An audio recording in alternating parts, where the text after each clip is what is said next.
কাউকে বেশি আপন ভাবতে নেই। যাকে যত বেশি আপন ভাববে সে তত বেশি তোমার বিশ্বাস নিয়ে খেলা করবে। কাউকে তার ভালো মন্দ বেশি বোঝাতে যাবে না, এতে আপনিই খারাপ হয়ে যাবেন। তাকে প্রথম ছেড়ে দিন, সে যখন বিপদে পড়বে তখন সে এমনিতে আপনার মূল্যটা বুঝতে পারবে। অন্যকে কাঁদিয়ে নিজে ভালো থাকবে এমন প্রত্যাশা করা বাদ দাও। যে বিনা কারণে অন্যকে কাঁদায় প্রকৃতি তাকে নিজ দায়িত্বে কাঁদায়। সম্পর্ক ভিক্ষি করে চাইতে নেই, জীবনে কখনো কাউকে অনুরোধ করে ধরে রাখতে নেই।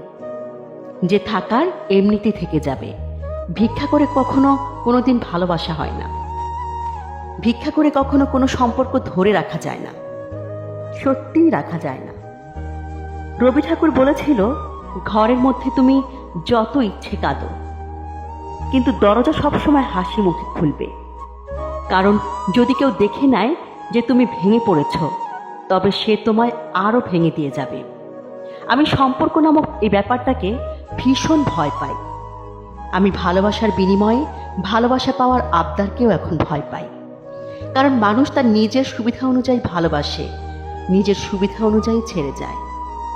এটাই হচ্ছে আজকালকার সম্পর্ক। তাকে বাধ্য করো না কথা বলার জন্য যে কথা বলতে চায় না। ব্যস্ত থাকো আর বুঝিয়ে দাও যে তাদের ছাড়া তুমিও থাকতে পারো। মানুষের সময় যখন খারাপ যায় তখন অনেক কিছু শুনেও সহ্য করতে হয়। কথা হজম করতে শিখো, এটা তোমাকে জিততে সাহায্য করবে।